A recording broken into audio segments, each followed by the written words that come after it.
the system to keep us oppressed is to have us believe that we can't do this. We can't build like this. And they wanted to put that in our young girls and our young sons and make them believe, oh, having a marriage, having kids and building generational wealth. No. You know why? Because black women are too hard to deal with. Black men are too angry. That's part of that's what they want. Right. That's what they want. I want to be a part of the narrative that changes that and say, yes, we can.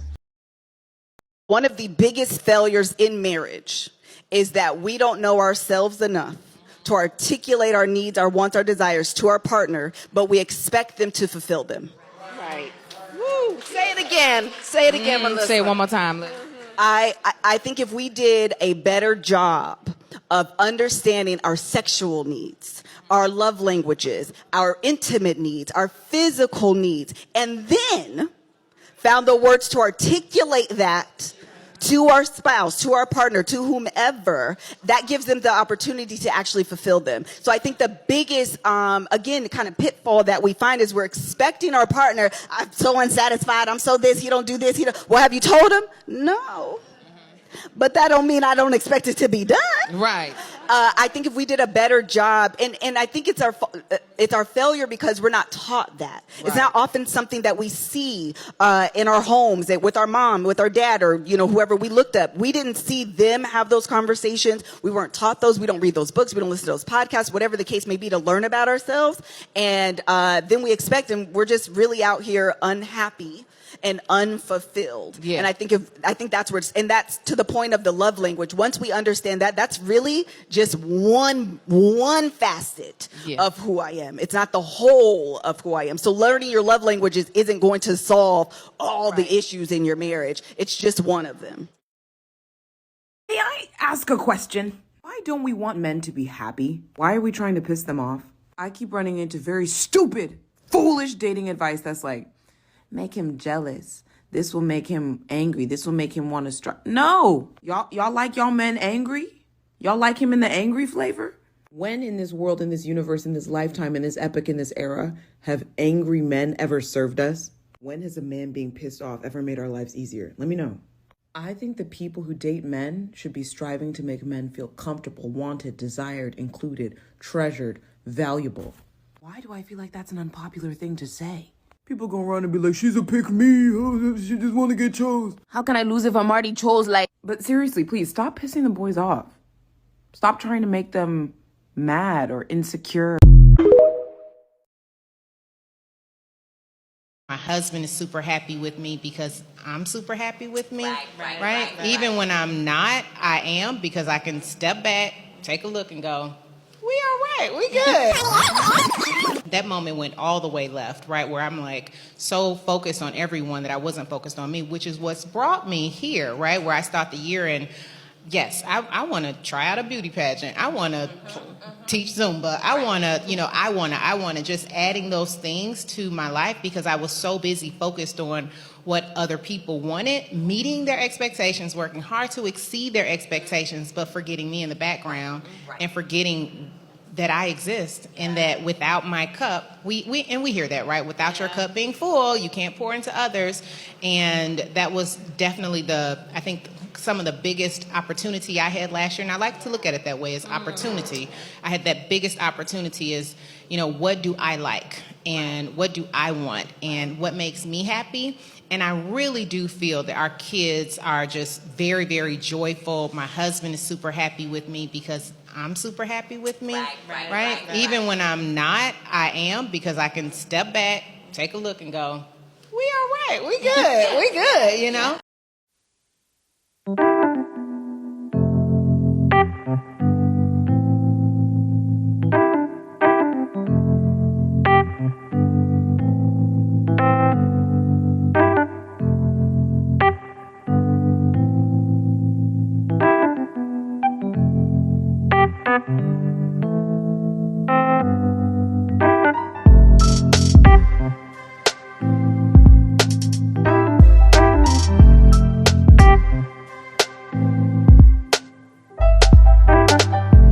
Oftentimes these emotions can self-sabotage a relationship because a man might come to his woman with a concern. I'll give you an example. It might be something as simple as, hey, I want you to work on your diet.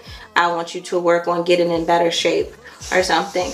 And instead of hearing that and thinking, okay, well, this is something that I can do to improve our relationship, and allowing that discussion to be about what can be done about her diet and physique. Like, well, I can maybe exercise 10 minutes before I go to sleep, or maybe I can just cut out all the white food products and switching for brown food products or whatever. Like, instead of any type of solution automatically goes to, well, he doesn't find me attractive anymore, he's looking at other women, he doesn't want me anymore, he's going to leave me, and that causes this fight or flight response where now the conversation just turns into something completely different. Just because a person is feeling something does not mean that it's rooted in reality. You know what I mean? Like what you're saying in that example, if a brother says, hey, you know, I'd like for you to just work out a little bit more, you know, and she immediately turns that into, oh, well, he may be looking at other women, or he's not attracted to me, or this, that, and the third. Now, she can be feeling that in the moment, right? But that does not mean that that's what he's feeling, you know? And so a lot of times we say, oh, my feelings are valid, my feelings are valid. Well, not always. I mean, let's just be not all the time, you know. Try to get back to the reality of it. A brother may say, well, I'm with you, and if I did not want you in that way, I wouldn't have made this suggestion. If I wanted somebody else, I would have let you continue on whatever dietary path you're on, and I just would have went the opposite direction.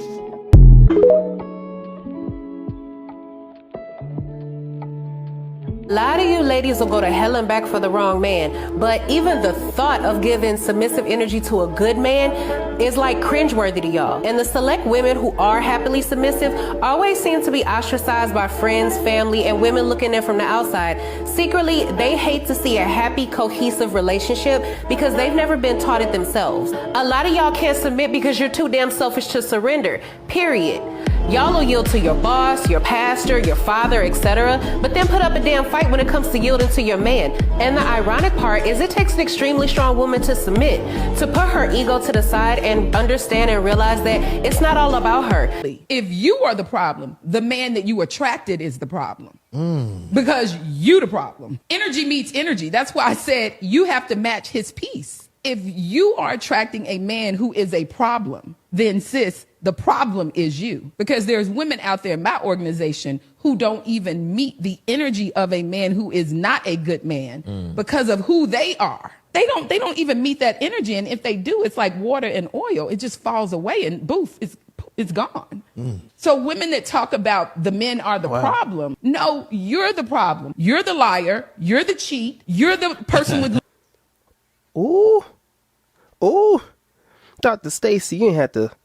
Dr. Stacy, listen, the women ain't ready to take accountability like that. 5 traits of women who exude feminine energy. Number 1, you don't play hard to get, you have a full and fulfilled life. Number 2, you say thank you when you are complimented on your beauty.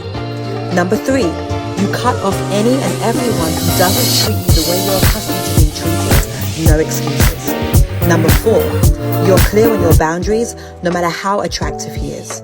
Number 5, you know how to command attention without being loud. It is just your energy.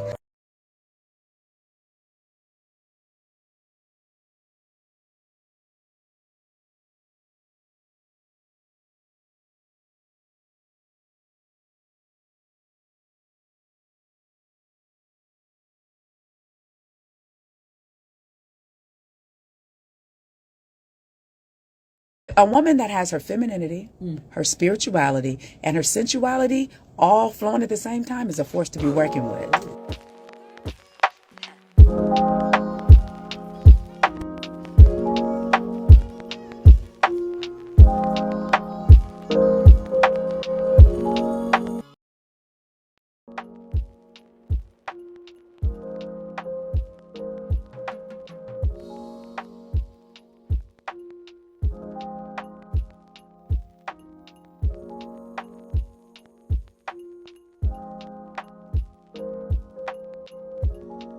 I will not raise my daughter differently than my mother raised me.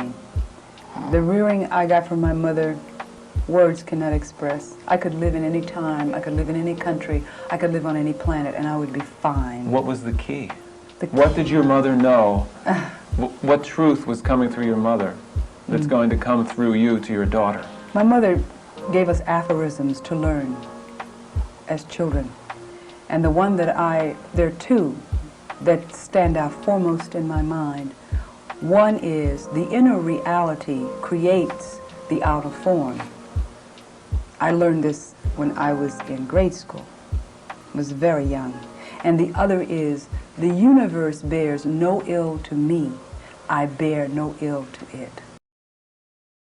I've been completely naked on a video before and have girls just really not understand the art and the beauty of being a naked black woman under the sun by a pool.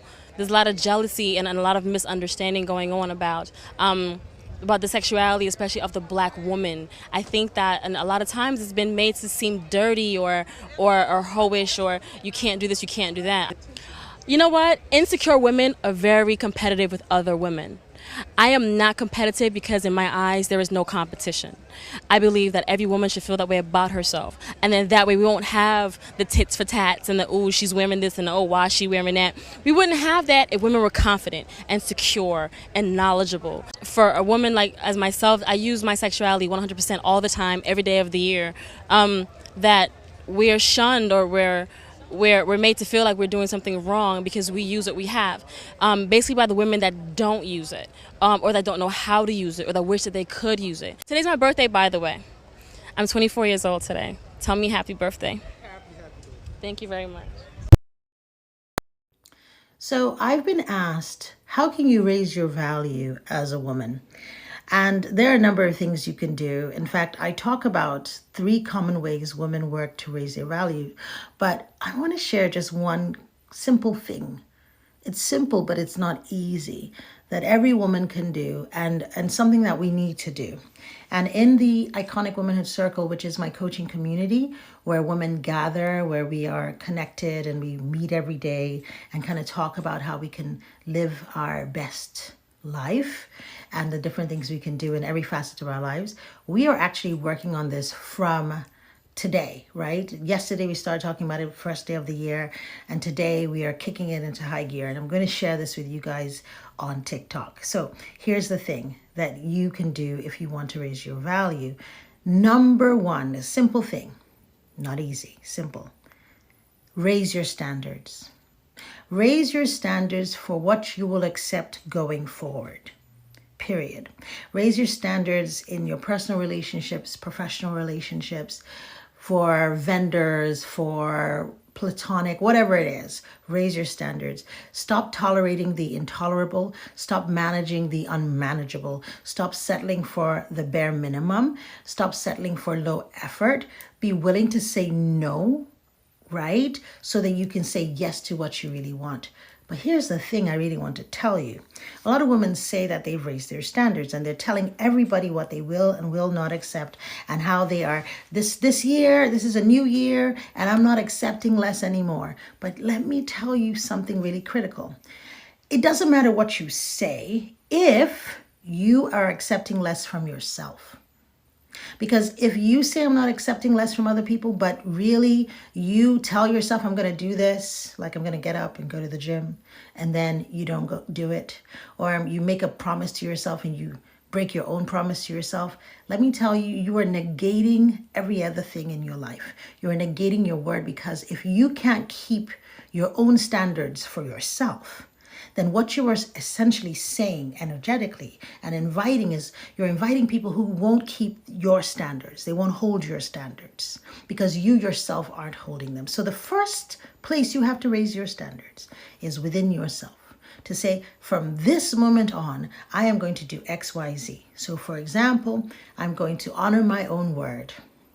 I am not going to play myself cheap. For example, for me, I invest heavily in myself. And so I expect and attract people who pour into me, people who want to invest in me, people who want to give to me, because I give to myself. I don't nickel and dime myself. I'm not cheap with myself. So you have to start being what you say. Homes drift on the sea, immersed in the warmth of the current. They touch the deep part of me. Oh, this is love. So this is love. So where are my black girlies that like picnics, lake days, farmers markets, stuff like bookstores and art galleries?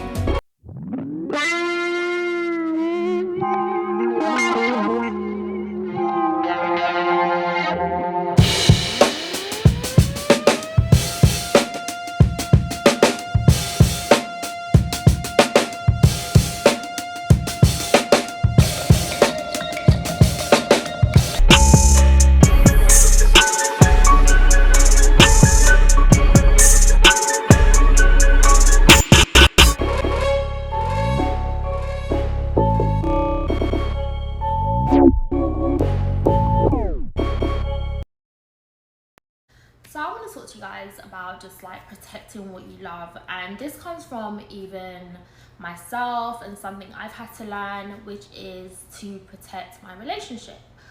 My boyfriend is a really, really great guy, and I realized that some of even my family members and some of my friends, I cannot bring my boyfriend around them, and it's because I've realized that they might be your friends, they might be your family, but some people will try to embarrass you in front of your man. Some people will try to key and become best friends with your man.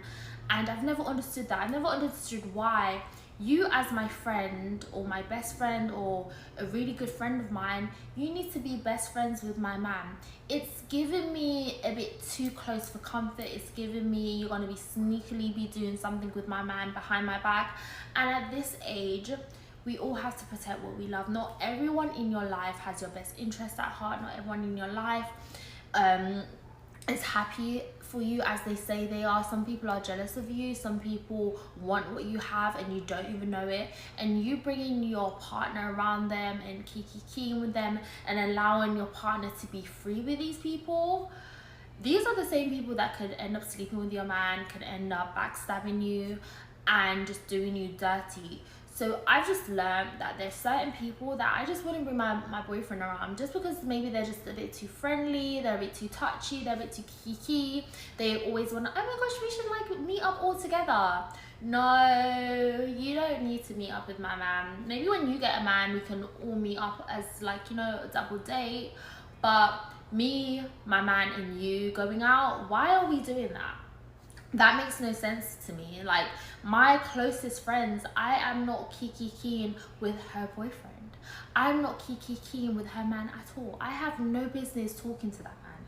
I have no business being friends with him. We can be cool, and that's as far as it goes. Because if you and my girl breaks up, I don't know you, friend. I don't know you, mate. I don't know who you are. You don't exist. So why am I even trying to form a relationship with you?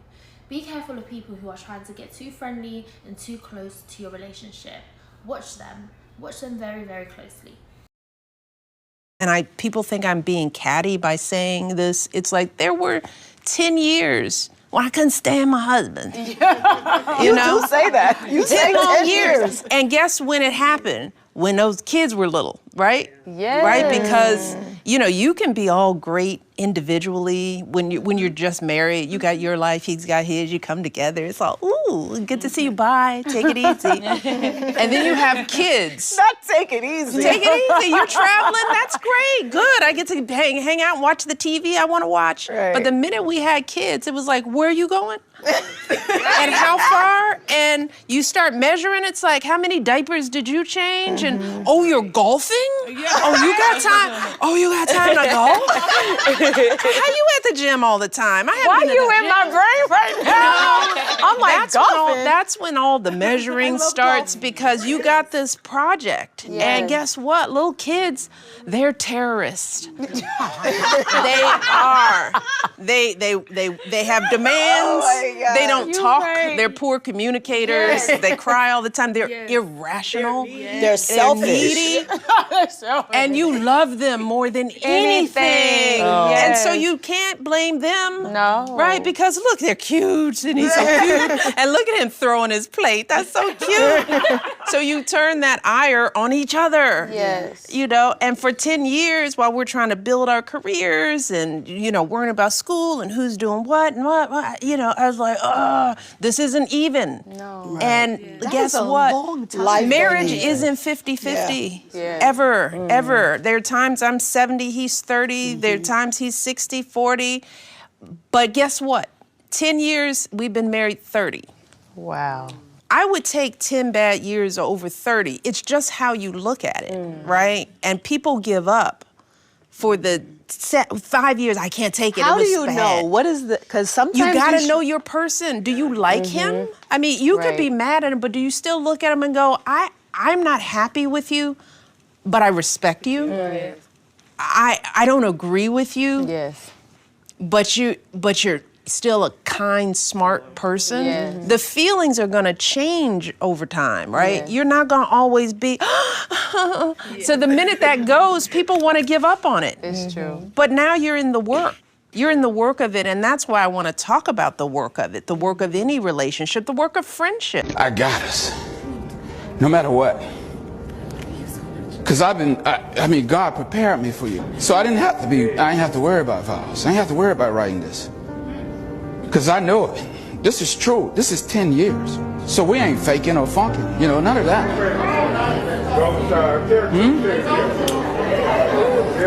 I'm serious. And I have your back every minute of your life. So when you go to bed at night, just know that there's a man gonna wake up before you and be ready for the day.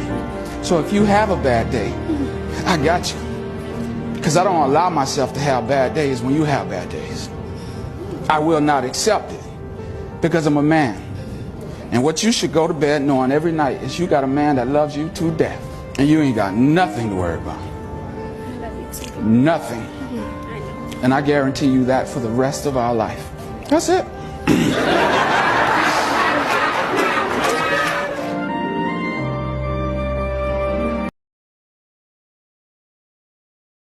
Song, come on, let me see you get gone.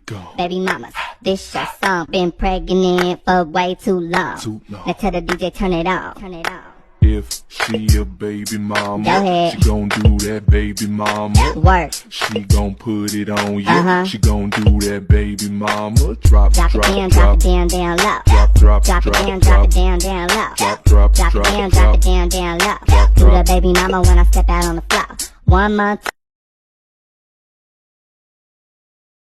I think you're super dope as a guy, and I like when women experience you, like see how great of a guy you are, because they need to know that it exists. So I like for women to be like attracted to you as a good person, because they need to see like there's some fucking real men, real good men out here. You know, here's one. You know what I'm saying? So yeah, but I've never been on no like jealousy type shit, cause. I mean, I don't. Sad because I want my child to look like me. Every intelligent person wants his child to look like him. I'm sad because I want to blot out my race and lose my beautiful identity. Chinese love Chinese. They love the little slanted-eyed, pretty brown-skinned babies. Pakistanis love their culture. Jewish people love their culture. A lot of Catholics don't want to marry a number of Catholics. They want the religion to stay the same. Who want to spot up yourself and kill your race? You a hater of your people if you don't want to stay who you are. You shame what God made you. God didn't make no mistake when he made us all like we were. I think that's a philosophy of despair. Despair. I really do. It ain't no despair. Number one, can't no woman. Let me tell you something. I want to tell you. Listen, no woman on this whole earth, not even a black woman in Muslim countries, can please me and cook for me and socialize and talk to me like my American black woman. No woman, and last is a white woman, can really identify with me and my feelings and the way I act and the way I talk.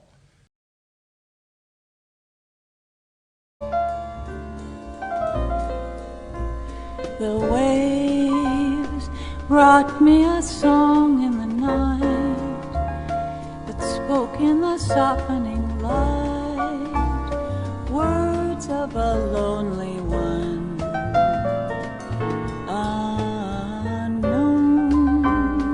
Caught in the darkening sea, whispering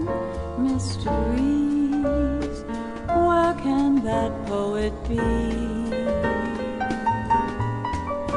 Remote from my castaway island, he lets his poems drift on the sea, immersed in the warmth of the current.